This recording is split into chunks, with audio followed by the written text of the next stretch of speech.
کہ داتا صاحب کا پاکستان، حضرت خواجہ غریب نواز کا پاکستان آج اس حال پہ کھڑا ہے. کبھی یہ IMF سے مانگنے جا رہا ہے، کبھی یہ کسی سے مانگنے جا رہا ہے. وہ IMF سے جو مانگنے جاتے ہو تو کبھی یہاں کے بھی عرض کر دو گنج بخش فیض عالم مظہر نور کیا خدا. کہنے خدا تمہیں ہدایت دے، تمہاری عقل پہ پتھر پڑ گئے. یہ حضور نبی علیہ السلام کا فیض ہے. ادھر سے نہیں خزانے ختم ہو گئے. انما انا قاسم واللہ یؤتی، یہ نہیں ختم ہوگا. کہنے والے بھی سلطان الہند ہیں.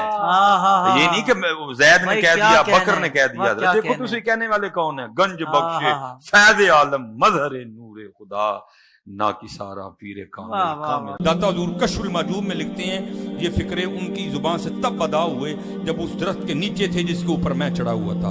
آپ فرماتے خدا کی عزت و عظمت کی قسم، پورا درخت، اس کی ٹہنیاں، اس کا تنا، اس کی جڑیں بھی سونے کی ہو گئی. سارا ہی سونے کا ہو گیا. اب وہ جو ہے نا وہ مٹی اٹھانے کے لیے نیچے ہوا تو نیچے دیکھا تو زمین سونے کی. زمین سونے کی ہے. یہ کیا ہوا؟ دائیں دیکھا تو سونا، بائیں دیکھا تو سونا، آگے دیکھا تو سونا، پیچھے دیکھا تو سونا. اب بابا جی نے کام کیا تھا، کیوں نہیں مٹی دیا ٹیما پھڑان ڈیا. اور کہتا حضور کہاں سے پکڑاؤں، مٹی ہے ہی نہیں، جہاں تک نظر جاتی سونا ہی سونا ہے. بابا جی ایک سوال ہے بابا جی، اگر آپ ہوا میں سونا نکال سکتے ہیں بابا جی تو دیش کی غریبی کیوں نہیں مٹا دیتے بابا؟ جواب بابا جی، جب آپ خود سونا نکال سکتے ہو تو ہم لوگوں سے چندہ کیوں لیتے ہو بابا جی؟ جواب ہریو ہریو ہریو. یہ رانگ نمبر ہے. آپ سے تو یہ کہہ رہے ہیں جناب کہ جی IMF سے کیوں قرضے مانگ رہے ہو، اور خود تمہارے سارے بزرگ مرے ہوئے اور زندہ چندے عوام غریب سے مانگتے ہیں. اس وقت نہیں شرم آتی؟ عام بندے بیمار ہوتے ہیں ان کو درباروں میں لے کے جاتے ہو، اور درباروں میں بیٹھے ہوئے بیمار ہوتے ہیں تو انہیں آغا خان اور شفا انٹرنیشنل لے کے جاتے ہو. اس وقت لے جایا کرو نا وہاں پہ اور کہا کرو گنج بخش فیض عالم مظہر نور خدا. آج تک سنیا جے کڈے سیانے جے تو ہنو کہانی پیچھے لایا نے آپ انہوں نے پتہ بھی کیا ہوتا ہے، کچھ بھی نہیں ہوتا. حکمران تو آپ کی نظر میں فاسق ہیں، فاجر ہیں، مجرم ہیں. آپ تو نیک روحیں ہیں نا، ساری نیک روحیں پاکستان کی اکٹھی ہو کے جائیں درباروں پہ اور جا کے ان سے ریکویسٹ کریں کہ جی ہمارا یہ IMF کا قرضہ اتار دیں، ہماری بجلی پوری کر دیں. 1965 تک تو آپ راوی کے پل پہ آ کے بم پکڑتے تھے. آپ کے دربار پہ بم ٹھوک کے چلا گیا ایک بندہ، وہ آپ سے نہیں پکڑا گیا. ہو سکتا ہے ان دنوں میں آپ کسی وزٹ کے اوپر ہوں تو مہربانی کریں اب تو اس ملک کے اوپر کوئی نظر کرم فرمائے. پوری دنیا میں بابوں کے جتنے واقعات ہیں نا جو مصباحی صاحب بھی سناتے ہیں، یہ کتاب 800 سال پہلے فرید الدین عطار نے لکھی ہے، جس کو منگولوں نے قتل کیا تھا. میں بھی منگولوں کی اولاد ہوں ہاں، لیکن اس ٹائم وہ کافر تھے، اللہ نے ان کو مسلط کیا مسلمانوں پہ. اب اسلام کی دولت سے سرفراز کر کے مجھے مسلط کر دیا ان کے اوپر.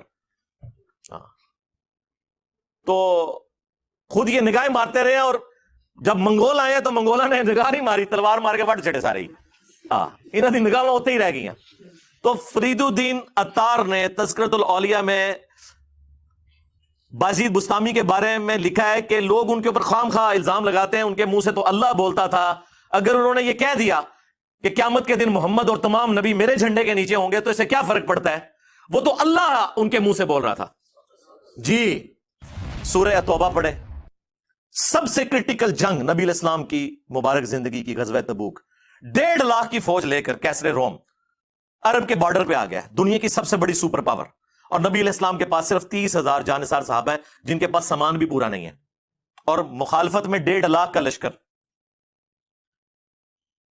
باقی صحابہ جا نہیں سکتے ساتھ.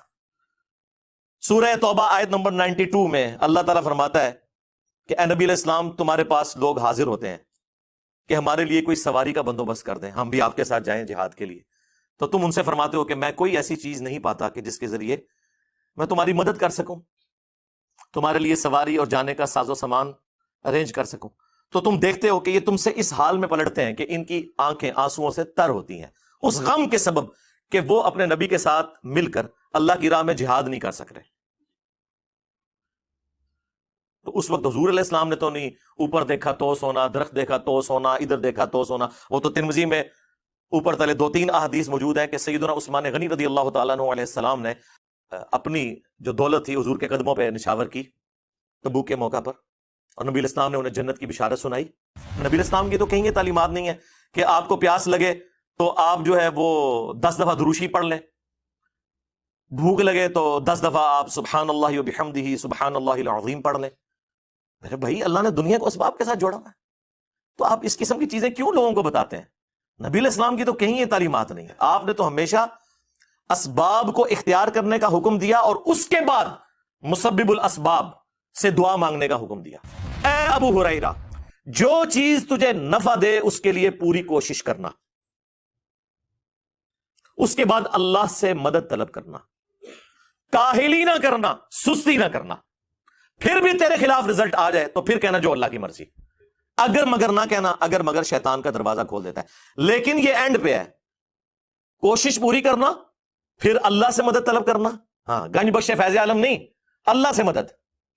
اس کے بعد کاہلی اور سستی نہیں کرنی, کوشش بھی کرنی ہے اور کاہلی اور سستی بھی نہیں کرنی.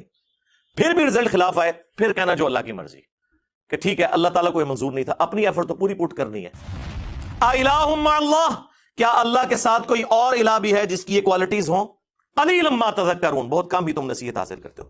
اس آیت کے اندر اللہ تعالیٰ نے کلیئر کٹ حکم فرما دیا کہ جو کوئی شخص اللہ کے سوا کسی سے دعا کرتا ہے گویا کہ اس نے اسے اپنا خدا, الہ اور معبود مان لیا ہوا ہے. بارش کون برساتا ہے؟ اللہ. ڈیوٹی کس کی ہے؟ فرشتوں کی. لیکن ہم فرشتوں سے بارش مانگیں گے کہ آپ کی ڈیوٹی لگی ہوئی ہے جی, کہتے ہیں نا بزرگوں کی ڈیوٹیاں نے, تو مشرک ہو جائیں گے بھائی. نبی علیہ السلام نے صلاۃ الاستسقاء, بارش کی نماز تعلیم فرمائی ہے. اور جی جو مدد کر رہا ہے مشکل کشا تو ہے نا, تو بھائی سب سے بڑا جو مشکل کشا ہے وہ تو سورج ہے. آپ کا کوئی بابا اتنا بڑا مشکل کشا نہیں ہے. دنیا میں موسم سورج کی وجہ سے تبدیل ہوتے ہیں, دنیا میں ہوائیں سورج کی وجہ سے چلتی ہیں, دنیا میں بارشیں سورج کی وجہ سے ہوتی ہیں. سمندروں کا پانی ویبریٹ ہو کر گلیشیئرز کی فارم میں سٹور ہوتا ہے, وہاں سے پگھل کے زمین کے اوپر اور نیچے دریا چلتے ہیں, بارشیں ہوتی ہیں. آپ کی گندم, ہر طرح کی جو فصلیں ہیں سورج کی وجہ سے وہ پکتی ہیں. تو کیا ہم کہیں گے المدد یا سورج ذرا آپ بادلوں سے باہر تشریف لے آئیے کہ سردی کا موسم قریب آ رہا ہے, اور بادلوں میں چھپ جائیے کہ گرمی کا موسم قریب آ رہا ہے. بھائی یہ نہیں, آپ فرشتوں کو بھی نہیں کہہ سکتے کہ فرشتوں یہ پیغام دے دو, نہیں. آپ کہیں گے اللہم صلی علی محمد وعلی آل محمد. اور ہمارے نبی علیہ السلام کو اللہ تعالیٰ قرآن میں فرما رہا ہے وَإِذَا سَأَلَكَ عِبَادِي عَنِّي فَإِنِّي قَرِيب. اے نبی, جب کبھی بھی میرے بندے آپ سے میرے بارے میں پوچھیں تو فرماؤ میں تمہارے بالکل قریب ہوں. اجیب الدعوۃ الداعی اذا دعان, ہر پکارنے والے کی پکار کو سنتا ہوں جب وہ مجھے پکارے. فَلْيَسْتَجِيبُوا لِي وَلْيُؤْمِنُوا بِي لَعَلَّهُمْ يَرْشُدُونَ. لیکن انہیں بھی چاہیے کہ میرا حکم مانیں, مجھ پر ایمان لائیں جیسا کہ ایمان لانے کا حق ہے, پھر وہ رشد و ہدایت پا جائیں گے. یہ ون وے ٹریفک نہیں ہوگی.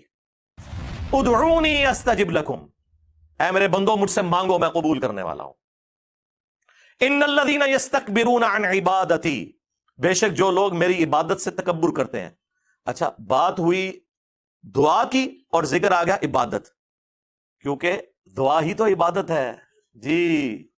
ابو داؤد, ترمذی, سنن نسائی میں حدیث ہے الدعاء هو العبادہ, دعا ہی تو عبادت ہے. اور پھر حضور نے یہی آیت سورۃ المؤمن کی آیت نمبر 60 جسے سورہ الغافر بھی کہتے ہیں وہ تلاوت کی. ادعونی استجب لکم, اے میرے بندو مجھ سے مانگو میں تمہاری دعا قبول کروں گا. ان الذین یستکبرون عن عبادتی, بے شک جو لوگ میری عبادت سے مجھ سے مانگنے سے تکبر کرتے ہیں میں ان قریب انہیں ذلیل و خوار کر کے جہنم میں داخل کروں گا. والعیاذ باللہ تعالی. اللہم لا تجعلنا منہم, اللہم اجرنا من النار. ہمارا رب وہ ہے کہ اس سے نہ مانگا جائے تو وہ ناراض ہوتا ہے. دنیا کے بادشاہوں سے آپ مانگیں تو وہ ناراض ہوتے ہیں, اور ہمارا رب وہ ہے کہ اس سے نہ مانگا جائے تو وہ ناراض ہوتا ہے. اور یہ آپ کو بابوں کے پیچھے لگا رہے ہیں بجائے قرآن کی تعلیمات پر عمل کرنے کے. یہ اسماء اعظم ہے, حسبنا اللہ ونعم الوکیل, یا حی یا قیوم برحمتک استغیث, لا الہ الا انت سبحانک انی کنت من الظالمین, اور لا حول ولا قوت الا باللہ. یہ ہیں اسماء اعظم جن کے ذریعے آپ نے اللہ کی طرف متوجہ ہونا ہے. گنج بخش فیض عالم مظہر نور خدا ایک اتنے نہیں, ایک کسی آیت ہی نہیں, کسی حدیث ہی نہیں. یہ حدیث بخاری مسلم دونوں میں موجود ہے. نبی علیہ السلام نے فرمایا اللہ تعالیٰ جس کے ساتھ بھلائی کا ارادہ فرماتا ہے اسے دین کی فقہ, سمجھ بوجھ, ٹرو انڈرسٹینڈنگ عطا فرما دیتا ہے. اور اللہ دیتا ہے, میں تو صرف تقسیم کرتا ہوں. کیا چیز؟ دین کا علم, دین کی تعلیمات وہ اللہ دیتا ہے، میں تقسیم کرتا ہوں، اس میں رزق کا کہاں پہ ذکر ہے؟ اس پہ تو امام بخاری نے باب باندھا ہے باقاعدہ کہ اللہ تعالیٰ جس کے ساتھ بھلائی کا ارادہ فرماتا ہے اسے دین کی فکر عطا فرماتا ہے۔ تو ظاہر ہے دین تو رسول اللہ سے ہی سیکھیں گے نا، دین تو نبی علیہ السلام کی مبارک زبان سے نکلی ہوئی ہر چیز کا نام ہے، چاہے وہ قرآن کی شکل میں ہو، چاہے سنت اور حدیث کی شکل میں ہو۔ اس میں تکوینی امور کہاں سے آ گئے؟ وہ آپ نے کہاں سے داخل کر دیے؟ لٹریچر میں کوئی خرابی اس جملے کے اندر نہیں ہے کہ جو اللہ اور اس کے رسول کی اطاعت کرے کامیاب ہو گیا، جو ان دونوں کی نافرمانی کرے وہ بہک گیا۔ لیکن نبی علیہ السلام کو اتنا غصہ آیا یہ بات سن کے، آپ نے فرمایا بئس الخطیب انت، کتنا برا خطیب ہے تو،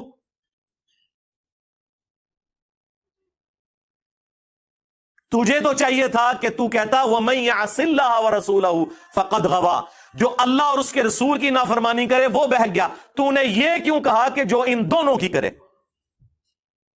اب اس نے تو نہیں کہا کہ یا رسول اللہ میں تو آپ کو اللہ کا بندہ مانتا ہوں، غیر مستقل بذات مانتا ہوں، عطائی مانتا ہوں، ذاتی نہیں مانتا، نا اور زمانے سے کہانیاں نہیں سناؤندیاں۔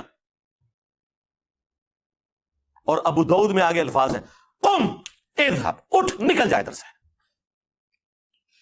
یہ حضور نے اس لیے کیا کہ تاکہ تمہیں بتایا جائے کہ اگر میں یہ سٹیٹس رکھتا ہوں نا کہ مجھ سے دعا نہیں ہو سکتی تو تھوڑے بابے تے شاہی کوئی نہیں۔ یہ نبی علیہ السلام اصل میں یہ بتانا چاہ رہے تھے کہ نبی کے جیسا ہے ہی کوئی نہیں، تھوڑے بابے تے شاہی کوئی نہیں، بلکہ ہوں تک کہنا چاہیے تھوڑے بابے تے شاہی کوئی نہیں۔